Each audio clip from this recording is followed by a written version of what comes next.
Welcome to Women Don't Do That, where we empower you with inspiration, knowledge, and skills to redefine your boundaries and unleash your potential. I'm Stephanie Minton, founder and CEO of Beacon North Strategies and your guide. Small town girl turned CEO while navigating career, motherhood, ADHD, and chronic migraines. Our conversations range from interviews with visionary women to solo episodes filled with actionable insights. We are your hub for turning what ifs into let's go. Are you ready to redefine your possible? Let's get started.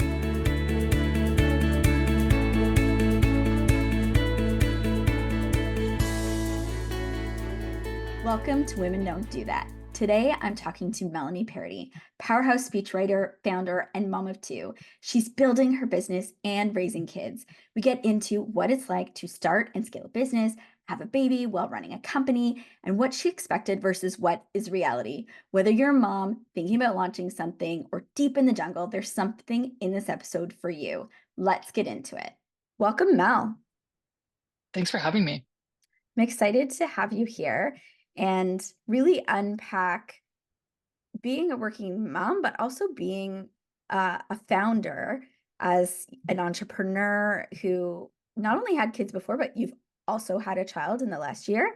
And so kind of Yeah, unpacking that experience and advice for moms. What does life look like for you right now? not a ton of sleep. It's it's a bit hectic, but it's also like really joyful and wonderful. And thankfully, I have an amazing partner he's actually on paternity leave right now, which has given me a ton of freedom to do work outside of nap times for the baby. But yeah, it looks maybe messier than I would like it to be, but um, a messy house is a happy house. hmm hmm Can you share more about what motivates you to live your best life? Revenge. No, I'm kidding. No, no. Mm, Maybe no.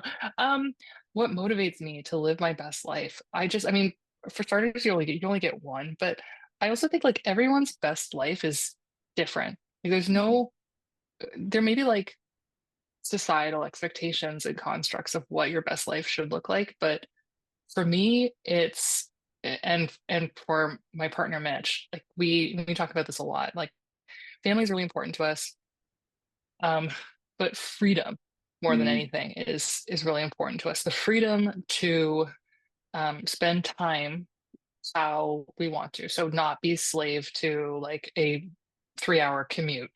Um, Freedom to be able to pick our kids up from school, from daycare, mhm, having that flexibility. And so to me, that's what my best life looks like, is being able to like sit down at the dinner table with my kids every mhm, night and have dinner. mhm. Yeah, having that flexibility and autonomy, which of course can lend itself to entrepreneurship, which we're going to talk about more, but also I have found in my own journey something you have to continually work on because it's really easy to just like take over everything, right? So a lot of people like choose this path for that independence and then along the way they lose it. And so you have to be Yeah, very intentional to keep it. you really do. It's always a work in progress, and it's easy to get sucked back into. It's easy to get like kind of complacent Mhm. about that, and you have to wake up every morning and be intentional about it. Yeah.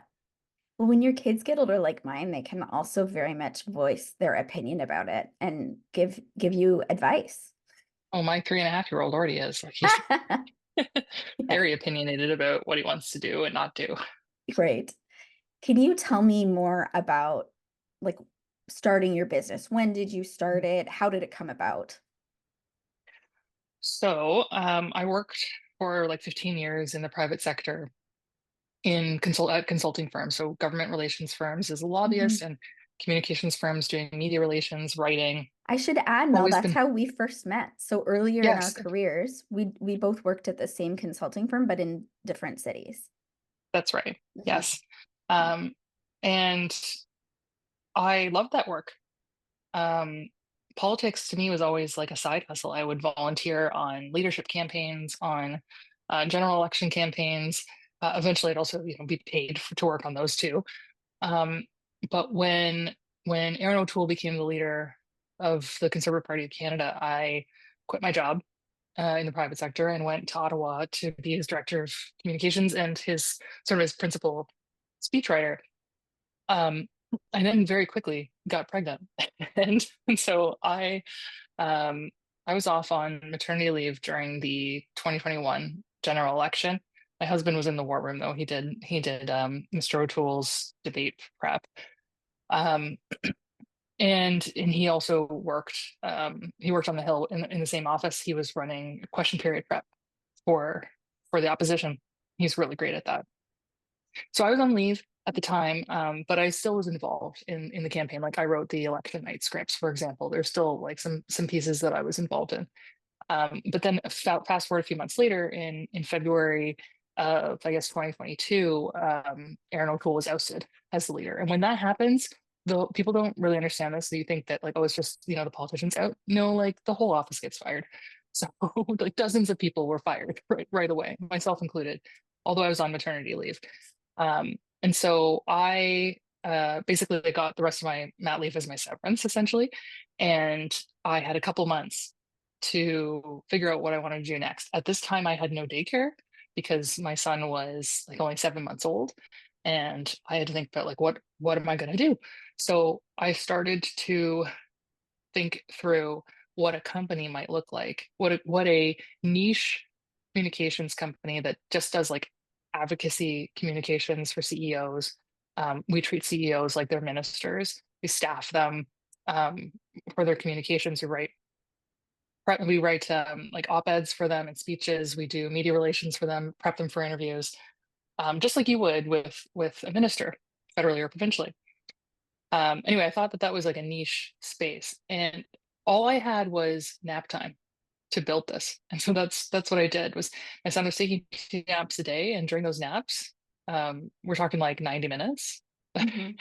I Now would build a that's when you're company. supposed to have your nap. You know that, Yeah, right? that's what they tell us that, but that's I all know. garbage. The Like, only, you know what I used to do there with my, when your kids are really little, they have two naps, right? So I would do yeah, one nap, I would try to kind of chill a bit, and then the other nap I would run around and get so much done, like you laundry, gotta do the dishes, laundry, like you gotta do clean do the do. house, get dinner going. Like, there's all Yeah. sorts of things to do during that nap time. Nobody's napping. No one's Yeah. doing that. Yeah. It's a lie. So anyway, I started a business basically. So I mapped out what what do I really want the focus of this business to be. I didn't do like a formal like business plan, but I mapped out like what do I want to focus on? What do I want my priorities to be? Where am I going to go find clients? What am I going to charge for this? I spent a lot of Mm-hmm. time in those early weeks calling some of my mentors and friends and workshopping this with them, Mm-hmm. asking them like, what has worked for them, what if they were starting a business again now, how would they do it differently? What are some mistakes that they made early on? Like I actually came up with like a list of questions to ask some of my mentors who were entrepreneurs in a similar communication space. Um, and I just tried to like learn everything that I could. And so then I set the business up. I like, got it incorporated. I set up my big banking accounts. Um, and it's really funny to think like at the time I was thinking so small about this business that I accidentally set up a business checking account. I didn't set up a savings account. The savings account that I set up was personal, not corporate. Mm-hmm. um, because I didn't think that there would be any savings. I thought I would only make enough to like get by on. And so I completely forgot that I did that until I got a statement from the bank for tax season, um, for the interest on money that had like the interest that I accumulated as income, and it was in my name. And I was like, oh no, the bank's made a mistake. The bank should have sent this to the corporation. And then the bank reminded me like, no, you you set this up wrong. Because Mm-hmm. again, I was thinking so small at the time. And it's funny to look back on that now. It's only been 3 years, but we're in a completely different place as a company, and there's now 8 of us. It was just gonna be me, and now there's 8. Anyway, all that is to say it's the company really started in a place of personal uncertainty, like not knowing what I was going to do because I was on maternity leave, but knowing that it was really important to me that I maintain flexibility, that I'd be Hmm. able to do work from home, Yeah. be around my kids, um, not have some crazy commute, and be able to do work that I really loved and was passionate about, Hmm. um, balancing those things. That's sort Right. of what I started with. Right. I can relate to that a lot too, because I think the other thing is a lot of us that work in the field that we both do really love what we do and we're very passionate about it. Not all workplaces, but there are lots of workplaces that are also fairly toxic. Like when people think about, basic, not maybe I shouldn't say basic, but like pretty simple formulated roles that are more 9 to 5. Maybe you work longer here or there. Um, there's HR structures that are really well set up and all these things in lots of the places that you and I work, those don't exist. And so, there are some places that are better than others, but it can be a really also challenging environment to work in. I remember working at a different consulting firm when I had young kids, and I was the only one in the office, I think, that had little kids that was a woman. Like some people had kids, but their spouse stayed home, so Mhm. that was challenging. And I got pregnant with my second child. And it was made very clear to me how inconveniencing that was. Uh, and I won't get into the details, but anyways, I ended up quitting that job because of Good. things like that, right? So it, yeah, it definitely wasn't a place that would have been easy to work at with kids, and our hours are precarious and all those kinds of things. So I think that adds some added challenges to things, of course. Yeah. Did having kids factor into your decision either about the timing or like your choice? I mean, you've unpacked that a little bit more, but you've had your second baby while you owned your business. So were you already thinking about that, like how that would work? Yes. So actually, one of my goals when I started the business was I want to make enough money, like save enough money that I can afford to take a second mat leave. Right. And that makes me chuckle now because uh, I did that, but then I didn't actually take a second mat leave. Like I was back on client calls like 2 weeks later, Yeah. which I don't recommend doing, but that was a bit silly. And if I do it again, I'll definitely give myself more space and time, at least for like, physical healing. But it definitely factored in. So I was pregnant working on Parliament Hill. Mm. And that is also an experience that I do not Yes. recommend to Yes. anyone. Yeah.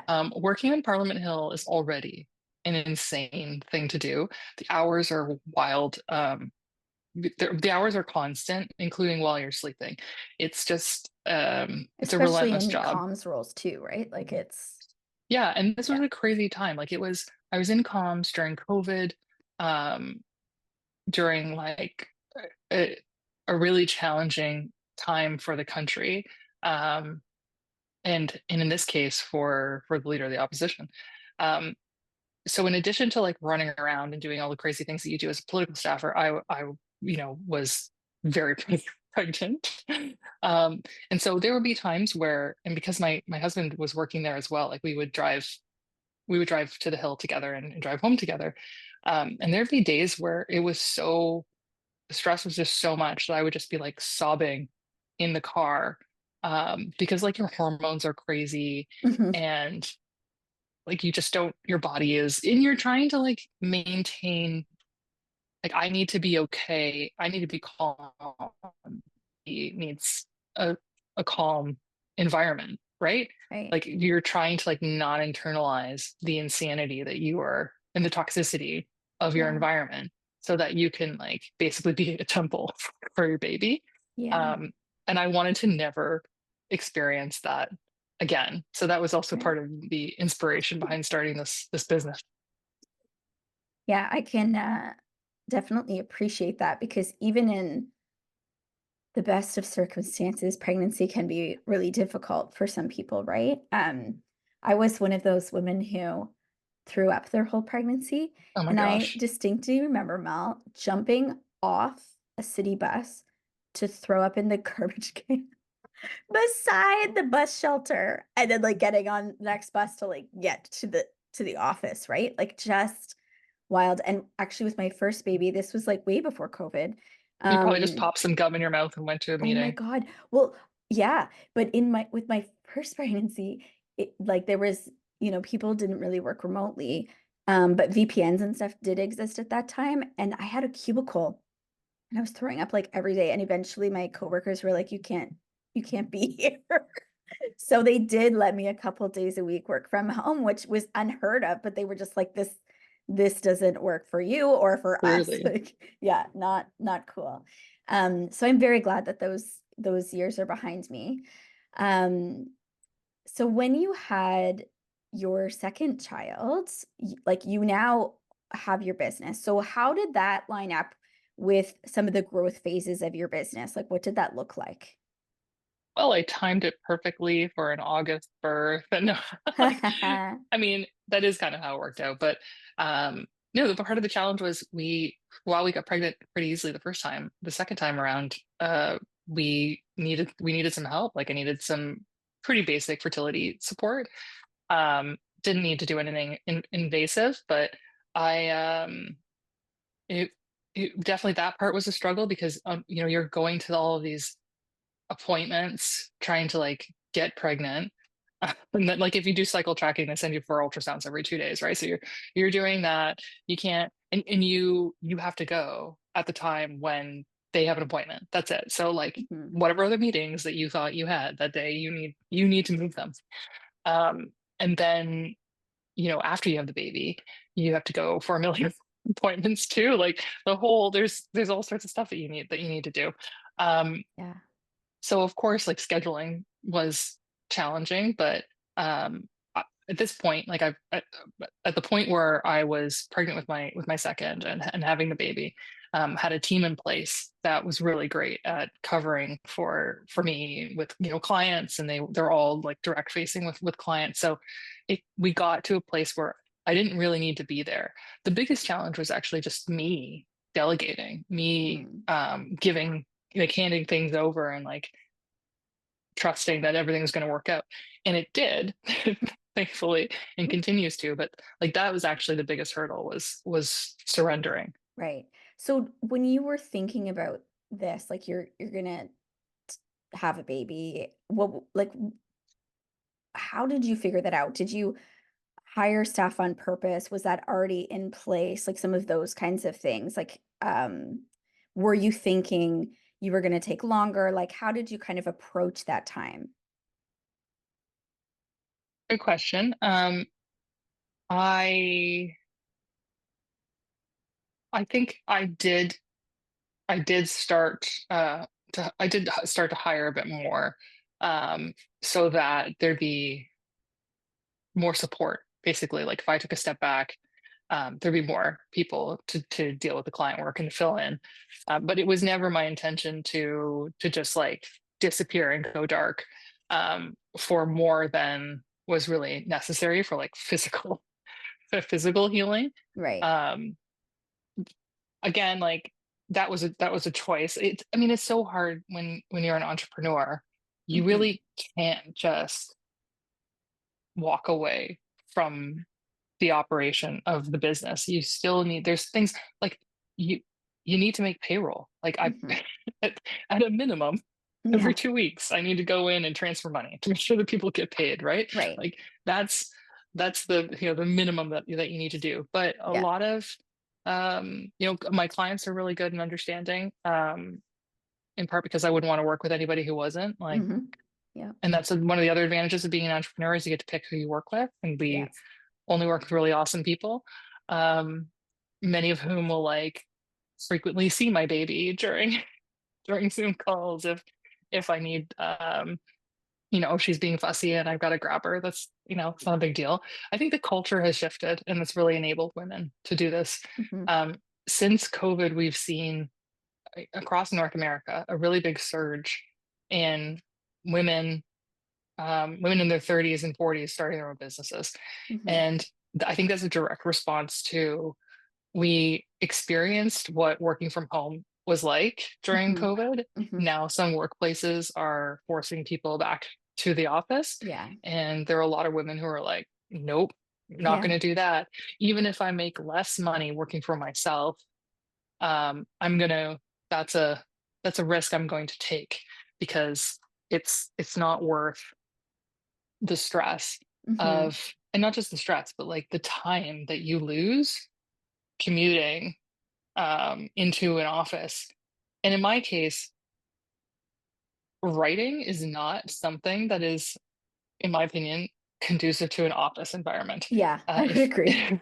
Yeah. I need to lock myself in a closet in order to write um, something, like I really need to be in the zone. I need to not be distracted. Even like email notifications can be really distracting. Never mind like Tim Hmm. from the next office over wanting to come in and chit chat about politics and current events and like, hey, do you want to grab a coffee and all this stuff? Like you get nothing done. So Yes. I don't understand I mean, I do understand from like a macroeconomic standpoint why there's this drive to like push people back into the office because we want, the local economies to do well. Um, but it doesn't make sense for everybody. It just doesn't. Yeah. So, yeah, Yeah, I have to say, Mel, I was reflecting on this recently because you kind of just get used to living your life, right? And I mostly work from home too. And one of my daughters, so I have two, they're 14 and 11. And the 11-year-old comes home from school every day and comes in and debriefs me about her day. And great. if you ask her even 10 minutes later, like, how was your day? Like the conversation is over. So if I am not here for those like 15 minutes. If you ask her at night or dinner, she's done. She doesn't talk about it. Yeah. Where my older one can, she's more conversational. She'll kind of tell you at any time, but my younger one, no. So I was just reflecting about how special it is to have those moments with her every day because if I was working, somewhere else, I wouldn't get that. Yeah. Yeah. And how special it is for her too, Yeah, and it's that where she gets to have that. yeah, and it's also like where she would share if something didn't go well or did or like right like it's those kinds of things that help me parent better that I just wouldn't know if I wasn't there. So Yeah. My it has son its comes home challenges every too, day. right? But the benefits I think for me certainly outweigh that. And I don't know, I would tell you, Mel, that I do find my kids are quite a bit older than yours. They're 14 and 11 now, we're starting to think about university and Mm, those kinds of things. But there's different challenges at that age, but generally, they don't come into your office when they don't just interrupt in your office, right? They can cook for themselves if you have to work late.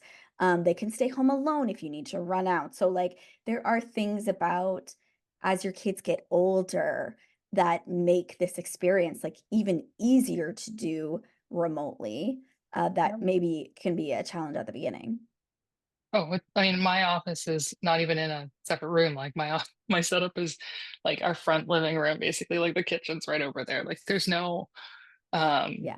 there's no great separation. So when my son comes home from daycare, so my husband goes and picks him up, and they have a debrief in the car. And then when he comes home, the first thing he does is run over and tell me which kid was hitting the other kid at daycare today. That's Yeah. his Yeah. report, and I think he's usually making it up, but it's become such a Yeah. running joke with us that Yeah. he loves to report that to me. That's so funny. Um, and yeah, you're right. Like if I wasn't here, I would miss that. And Hmm. um, to me, this as challenging as it is, like it's so worth it because I get to spend that time with them. Right. Like my daughter is 8 months old, and I mentioned that my husband's on paternity leave. I did the first half, he's doing the second half, which is great. And obviously, because I'm at home, like I'm still get to see Yeah. her. Yeah. And I'm doing work, but like I still get to. I'm not gonna miss like her first steps. I'm not gonna miss Right. Yeah. that kind of That's stuff. yeah. And it's important to me to be here. Like it's, I don't need to be holding her all day long, of course, but um, to be around. is really important. And it's important to my husband too, right? Like it's Hmm. just something that we've prioritized above all things Yeah. is building this family together and actually being able to enjoy it. Yeah. And I mean, when my kids were your age, they were in daycare and I was working downtown, right? So I'm just kind of experiencing some of those things now in the last couple of years with my kids. But I wanted to add, my kids have had some really interesting experiences because of that too, especially with the podcast. Remember, one of my daughters one day came in and I was interviewing Marcy Ian, and so they got to chat with Mhm. Marcy. Another time I was interviewing Cameron. I can't think of her last name right now, but she's awesome. She won the Olympic gold for hammer throw in the Olympics. Okay.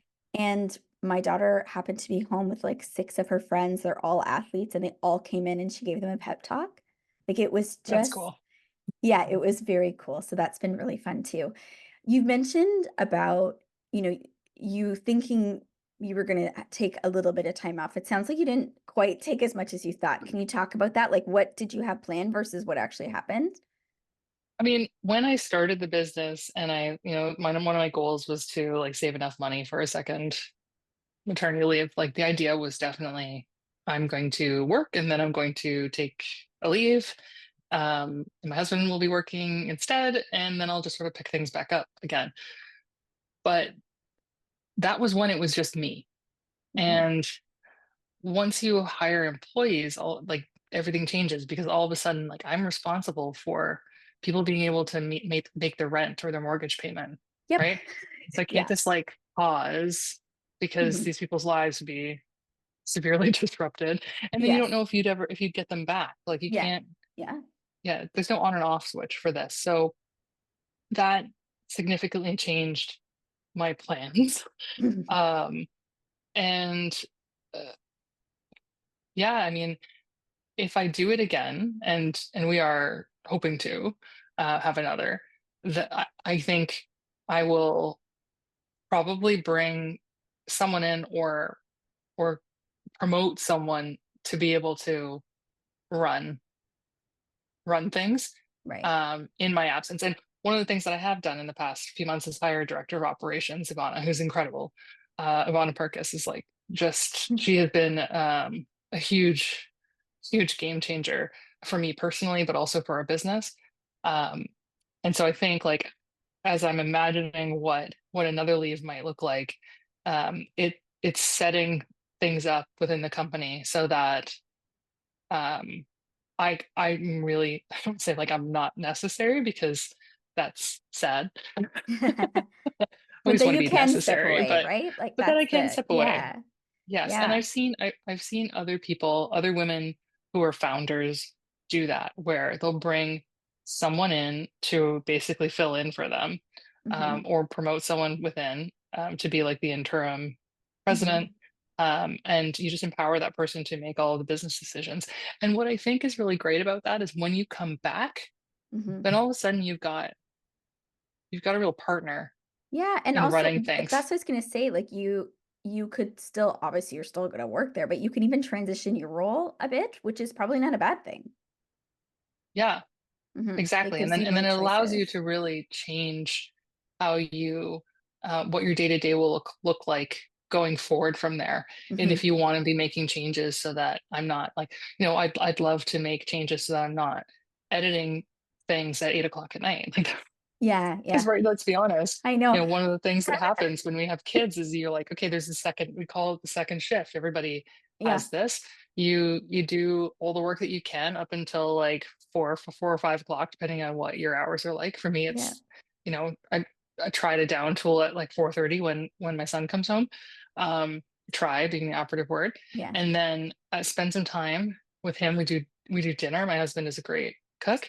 Um, and then do bedtimes for the kids. And then once they're asleep, it's like, okay, what's in my inbox? Like, what do I need to deal Yes. with? Just and hopefully it's just for a short period to get some stuff out, so it's Yes. easier to start the day the next day. But yeah, Yes. that's the second shift. That's the other reality of this is in order Right. to free up some of that time after in that after school hour, if you will, Yeah. you just sort of shift things to later. Right. I do find that like I'm pretty good if my kids have something like a soccer game in the middle of the day or things like that, that I'll try to get there, like for school.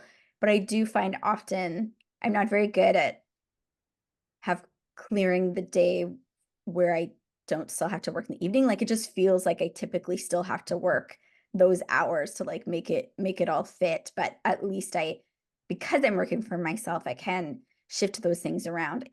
This conversation, Mel, also makes me think about the US because you had a such short period of time, which is actually a lot more like what our US listeners will Yes. experience, right? And for us in Canada, hearing you talk about that, it's a bit unusual, but for many women, it really is the norm.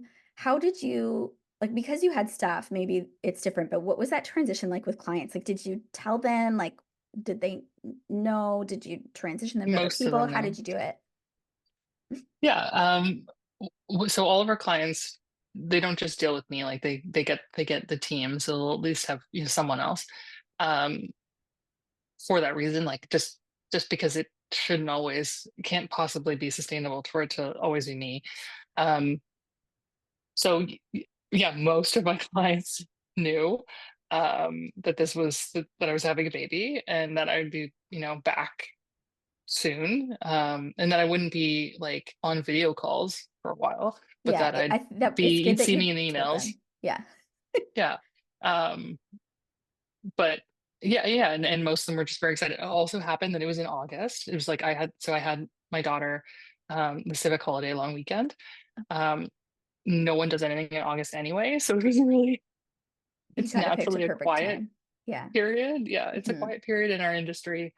So it was a good time to, I mean, Right. like, look, if it was like October, that might have been dicier because you have a lot more demands. March is another tough time of year for a lot of people with fiscal year ends and, Yeah. government spending stuff, budgets, and all the things that we have to deal with. Um, there's never a perfect time, right? And you literally No. can't time Yeah. these things. Like it Yeah. just happens when it happens. But in my case, that certainly was helpful that I had like the lull of the summer to help with some of that. And then transitioning back, um, like I said, I'd be on, respond to emails that I needed to respond to. We talked ahead of the interview that you had a C-section. Was that planned or unplanned? Um, Planned. So Okay. both of them were. My first was like bump down breech, like just there was Mm. no physical way to deliver that baby. And they didn't want to turn him. Like I wanted them to turn him, but the doctors were like, no, we're not doing that. It turns out that he had a 100th percentile head. So I'm glad that they made the decision not to turn Yeah. him because that would have been very unpleasant. Yes. So after I had the first, like you don't have to get a C-section again the second time, but I opted to, because we now know that our babies have large heads. So I was You're like, it's no, like, let's just thanks. schedule I'm not this. gonna risk Yeah. that. And when you schedule it, like it's super, it sounds awful, but like it's great. You show up. So Yeah, it's a you week know the before your date due and date. time. Yeah, Yep. like the baby's fully cooked anyway. Yep. So you show up at like 6 in the morning on a particular day, and you go in with like your bag. You know you're going to be there for a certain amount of time because you've done this before, and they just sort of like you're the first one in for the Yeah. day, and maybe they've Yeah. had to do a couple overnight, but it's all very like peaceful and orderly, and 20 minutes later you have a baby basically. Yes. Yeah, that's my first was an emergency and my second was planned and night and day. So yes. Yes, I Yeah, all bet. for the schedule. Um yeah, because I can't even imagine, especially the first one, but like you said, like you were on calls like 2 weeks later, like that's a lot physically. I mean, I was taking them from bed, but I can't sit up, so I will. yeah, yeah, exactly. Like Yeah. that's why I wasn't on video. Yeah. But So um so your husband is now he's on pat leave. You're back yeah. at work. What does your day look like? So in the mornings my husband takes my son to daycare. I'll have the baby at home here with me. And then, when he gets back, he takes the baby around the house with him, like, different play stations, basically. Yeah. Just rotate the baby around, put the baby down for naps. And then and meanwhile, I'm just, here plowing through stuff. And then he'll go do daycare pickup. So I'll have the baby again later in the afternoon. Um, and then like the chaos starts, right? Like as soon as you got that 3.5-year-old around, it's a lot harder Yes. to do anything. So one of the things I try to do is I don't book meetings after 4:30 unless Hmm. it's, an extenuating circumstance. Right. Yeah, and that makes sense. Like I was mentioning earlier, like if my kids are here, they're usually off playing with their friends or something, right? Like it's a bit of a different context. What advice would you give to other women who are going to do what you've done? Like they're founders, they're going to have a baby. Like what tips would you share? Um, Go at your own pace, but don't let it be a reason not to. Like not to do And it. yeah, absolutely. Um, Ask a lot of questions, like find other people that have done this. Um, you know, Share with them things that you are. There's one of the problems is in Canada, there's no real book for entrepreneurs. Like there's no like, Mm, here's how to set up a business in Canada and how to set up your banking account. And like there's no real like you kind of have to find your piece it all way. together. Yeah. You do. And it's really it can be frustrating. Um, but just sort of go into it with like knowing that it's not going to be hard, but like Miss Rachel says, you can do hard things. Yeah, that's right. Do you have, I mean, I know your experience is a little bit different, but when you started this, you didn't have a team, right? If someone was thinking about having kids, they want to start a business, but they don't have a team yet, do you have any advice for them? Um, Start small and scale. So start Mm, with something that's manageable. Don't take on more than you can chew right away, or you will get overwhelmed. And that's not a great mental place to be. So definitely just start with small projects at first, where you know that you will be successful in completing them, and then you can kind of build your confidence and stretch yourself more from there. right. Yeah, that's good advice. And have you found like your leadership or your approach to business has changed through like being a mom? Motherhood? Yeah, Yeah, totally. I will joke with people like I'm a boy mom, like you can't scare me. Because true. he routinely does things to, put his life at risk all the time. And so you just kind of like and also the things that other people think are a crisis or are like Mhm. urgent or a problem are completely different than what like they're just not a crisis.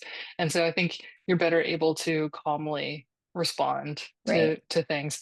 And also like there's this saying like if you want to get something done, give it to a busy woman. Um, because we just find ways to be more efficient with our Hmm. time. Like Hmm. like our brains, like our brains are just different than men's. Like we're natural multitaskers. Like you'll be doing one thing and thinking about the next always, right? Yeah, Um, and, and that's just like, and men are a lot more like just thinking about the task at hand before thinking about something else. Whereas we're on like, what are we doing 10 steps from now? right. Um, and so I think that's actually a natural advantage in entrepreneurship because Hmm. you need to be entrepreneurship requires you to be juggling a lot of Yeah. different priorities. Yeah, especially when you start because you need to be in all of the details and you need to have like the high level strategy and long-term thinking. As Yeah, we wrap things up, Mel, we're going to jump into the rapid fire questions. Is there anything you wanted to add that we haven't talked about? yeah, I think we're good. Okay. Can you share a rule that you broke that turned out to be a great decision? I mean, I think I probably scaled up faster than people would have initially like advised, but I don't think that it was